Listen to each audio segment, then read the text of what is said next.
नमस्कार, धर्म ज्ञान के दर्शकों का स्वागत है। मैं हूं आपके साथ कविता राणा। अयोध्या के बाद अब क्या काशी की बारी है? ये सवाल इसलिए क्योंकि 31 साल बाद फिर से कोर्ट का दरवाजा खटखटाया गया।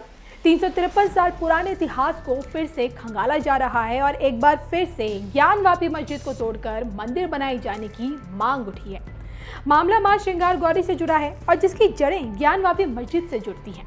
अब तक तो देखिए सिर्फ साल में देखिए 2 बार मस्जिद परिसर में विद्यमान मां श्रृंगार गौरी की पूजा अर्चना होती आई है, लेकिन अब महिलाओं ने देश की अदालत से यहाँ रोजाना पूजा करने की इजाजत मांगी, जिसके चलते कोर्ट ने जैसे ही मस्जिद के सर्वे करने का आदेश दिया, 2 धर्मों से जुड़े लोग आमने सामने आ गए। बीते दिनों देखे हुए सर्वे में आपने देखा होगा कि जैसे ही सर्वे की टीम मस्जिद पहुंची, जुमे की नमाज के नाम पर एक खास धर्म के लोगों की भीड़ उमड़ गई। मुस्लिम पक्ष की तरफ से सर्वे टीम को मस्जिद के भीतर जाने से रोका गया और अधिकारियों को ना चाहकर भी देखे सर्वे बीच में ही रोकना पड़ा। लेकिन बीते शनिवार सुबह के 8 बजे से जैसे ही सर्वे का कार्य शुरू हुआ, मस्जिद के बंद पड़े 4 तहखानों से जो कुछ भी मिला उसे देखकर सर्वे की टीम ने सिर्फ एक ही बात कही, मस्जिद के भीतर कल्पना से बहुत कुछ ज्यादा है। जिसका मतलब साफ है कि ज्ञानवापी मस्जिद आज भी अपने अंदर कई रहस्य समेटे हुए हैं। हिंदू पक्ष की तरफ से मस्जिद के भीतर जिस शिवलिंग के होने की बात कही जाती है, मस्जिद की तरफ मुंह किए जिस नंदी की बात कही जाती है, मस्जिद में मौजूद जिस ज्ञानवापी कुएं की बात कही जाती है और मस्जिद के भीतर जिन देवी देवताओं की मूर्तियों के होने की बात कही जाती है, वो सिर्फ काल्पनिक नहीं है। ऐसा इसलिए क्योंकि बिना आग लगे धुआं नहीं उठता। अब रविवार को देखिए फिर से मस्जिद का सर्वे होगा और देखिए सर्वे की रिपोर्ट कोर्ट को सौंपी जाएगी, लेकिन उससे पहले देश के जाने माने जगत गुरु रामभद्राचार्य ने कुछ ऐसा कहा जिसने ज्ञानवापी मस्जिद के अस्तित्व पर ही सवाल खड़े कर दिए। हम उन्हीं रामभद्राचार्य की बात कर रहे हैं जिनके पास देखिए आंखों की रोशनी नहीं है, फिर भी 22 भाषाओं के ज्ञाता हैं, 80 ग्रंथों के रचयिता हैं और अपने दम पर विश्व की पहली हैंडीकैप यूनिवर्सिटी भी चला रहे हैं।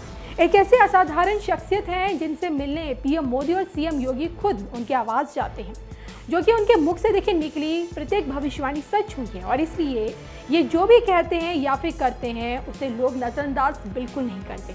कहते हैं कि इनके गवाही ने राम मंदिर मामले में भी एक अहम भूमिका निभाई थी। कोर्ट के सामने देखिए इन्होंने 1 नहीं 2 नहीं बल्कि 437 प्रमाण अयोध्या में राम मंदिर की मौजूदगी के दिए और तब जाकर कोर्ट ने राम मंदिर निर्माण को हरी झंडी दिखाई और आज देखिए प्रभु राम की नगरी अयोध्या में उनके मंदिर को भव्यता का रूप दिया जा रहा है। और जो कि देखिए पीएम मोदी से लेकर सीएम योगी, राष्ट्रपति रामनाथ कोविंद और राम मंदिर पर की गई इनकी प्रत्येक भविष्यवाणी सच हुई है और इसलिए स्वामी रामभद्राचार्य से लोगों की गहरी आस्था भी जुड़ी है। और यही वजह है जिसके चलते जब पहली बार ज्ञानवापी मस्जिद को लेकर स्वामी रामभद्राचार्य ने कुछ कहा तो चारों तरफ खलबली मच गई। इतिहासकार ये बताते हैं कि ज्ञानवापी का अर्थ है ज्ञान का तालाब। ऐसे दावे किए जाते हैं कि काशी विश्वनाथ मंदिर का असली परिसर इतना बड़ा था कि उसमें ज्ञानवापी मस्जिद का पूरा क्षेत्र आता था। ज्ञानवापी और काशी विश्वनाथ के संपूर्ण इतिहास का विश्लेषण सिर्फ देखिए सन 1194 से ही नहीं शुरू होता, जब मोहम्मद गौरी ने आक्रमण किया था। इसका इतिहास कितना प्राचीन है इसका अंदाजा आप इसी से लगाइए कि इसका जिक्र स्कंद पुराण में भी मिलता है। और कुछ इसी तरह के दावे आज स्वामी रामभद्राचार्य ने भी किए हैं। उन्होंने ज्ञानवापी मस्जिद के कराए जा रहे सर्वे को उचित ठहराते हुए ये कहा, मुस्लिम आक्रांताओं ने हिंदुओं के 30,000 से भी अधिक मंदिरों को तोड़ा है। ज्ञानवापी में एक कुआं है, उसको मस्जिद में घेर लिया गया है। ज्ञानवापी में मौजूद कुएं का जल जो भी पीता है वो ज्ञानी हो जाता है। मैंने भी ज्ञानवापी का जल पिया है। जो हो रहा है वो उचित हो रहा है। यदि भारत में रहना है तो रघुवर का होके रहना पड़ेगा, बाबर का नहीं। ताजमहल पहले तेजो महल था, उसे बाद में ताजमहल कर दिया गया। अपने अधिकार को मांगना असहिष्णुता नहीं है, अधिकार खोकर बैठना महादुष्कर्म है। हमारे अस्तित्व पर कुठाराघात ना करें, हमें प्रेम से रहने दें। क्या कभी हिंदुओं ने मुसलमानों के धार्मिक स्थल से छेड़छाड़ किया है? देखा जाए तो स्वामी रामभद्राचार्य भी उसी मस्जिद में मौजूद उसी कुएं की बात कर रहे हैं जिसमें हिंदू पक्ष शिवलिंग के होने के दावे कर रहा है। हिंदू पक्ष माने तो देखिए मस्जिद और विश्वनाथ मंदिर के बीच 10 फीट गहरा कुआं है जिसे ज्ञानवापी कहा गया है। स्कंद पुराण में भी देखिए इसका जिक्र मिलता है और ऐसे मान्यता है कि भगवान शिव ने स्वयं लिंगाभिषेक के लिए अपने त्रिशूल से ये कुआं बनाया था। शिवजी जी ने यही अपनी पत्नी पार्वती को ज्ञान दिया था और इसलिए इस जगह का नाम ज्ञानवापी या फिर कहें कि ज्ञान का कुआं पड़ा। फिलहाल तो देखिए, मस्जिद के चारों तहखानों में से जब 3 तहखानों का सर्वे हो रहा था तभी एक कोबरा सांप निकलकर सामने आया था, जिसके चलते हड़कंप भी मचा। सर्वे के दौरान वन विभाग के अधिकारियों से भी संपर्क किया गया और उसके बाद सपेरों को भी बुलाया गया ताकि आगे कोई बाधा ना आए। भले ही देखिए इस सर्वे में क्या कुछ मिला है, इसको लेकर देखिए किसी भी अधिकारी ने कुछ भी बताने से साफ इनकार कर दिया, लेकिन लोगों की माने तो मस्जिद के भीतर सांप का मिलना कहीं ना कहीं शिवलिंग के होने का सबूत देता है, क्योंकि अमूमन देखिए शिवलिंग पर ही सांप देखा गया है, क्योंकि मान्यता ये कहती है कि जहां शिव होते हैं वहीं उनके गण और नाग देवता वास करते हैं। वैसे देखिए, जिस रफ्तार से ज्ञानवापी विवाद में कानूनी कार्रवाई हो रही है, उसे देखते हुए AIMIM के अध्यक्ष और असदुद्दीन ओवैसी ने तो देखिए साफ कर दिया है कि बाबरी मस्जिद तो खोया है, लेकिन अब दूसरी मस्जिद हरगिज नहीं खोएगी। ऐसे में क्या मोदी राज में ज्ञानवापी मस्जिद का मसला सुलझ पाएगा? इसको लेकर आप लोगों की क्या राय है, प्लीज कमेंट करके जरूर बताइए।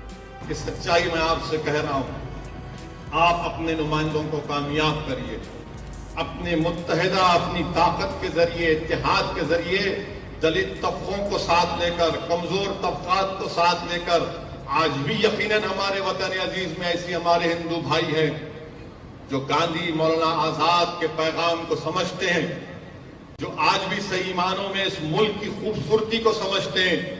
इस मुल्क की खूबसूरती क्या है? इसमें बेशुमार मज़ाहिब के मानने वाले हैं, बेशुमार जबानें बोली जाती हैं। वो इस खूबसूरती को समझते हैं और उसकी हिफाजत करना चाहते हैं। मगर याद रखिए, अगर आप उसी बात में चले जाएंगे कि हुकूमत को बदलना, नहीं बदल सकते आप, बल्कि आप तो गवाह हैं इस सरजमीन पर। यहां 27 साल से एक ही जमात बीजेपी कामयाब होती आ रही है, यही कामयाब होते आ रहे हैं। तो मेरे अजीज दोस्तों और बुजुर्गों, मेरी आपसे एक अदबन गुजारिश है, आप इत्तेफाक मत करिए, मगर मेरी इस बात पर जरा सोचिए, मेरी इस बात पर सोचिए। अगर इसमें सच्चाई है तो आप मेरा साथ दीजिए।